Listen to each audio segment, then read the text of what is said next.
Good evening to all. My name is Chandrika. I am studying in 5th standard. అయితే ఈరోజు మా చెల్లి మహన్విత అన్నట్టు మహన్వితకి వాళ్ళ మ్యాథ్స్ మేడం హోంవర్క్ ఇచ్చారంట.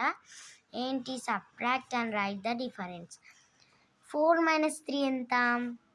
ఇక్కడ ఆప్షన్స్ ఇచ్చారమ్మా, కన్ఫ్యూజ్ కావద్దు మహల్. ఓకే నా చెల్లి, 4 - 3 అంటే 1 కదా. సో ఇట్లా రౌండ్ అప్ అన్నా టిక్ అన్నా చేసి ఇక్కడ 1 అని రాయాలి. నెక్స్ట్ 8 - 3 అంటే 5 కదా ఆన్సర్. 8 - 3 5 అని ఇందులో రాసి రౌండ్ అప్ ఆర్ టిక్ పెట్టేసేయాలి. 7 - 2 ఎంతమ్మా? 7 - 2 9 కాదు 5. కౌంట్ చేయి. 7 ఉన్నాయమ్మా. 5 అందులో 2 తీసేస్తే 5 కదా.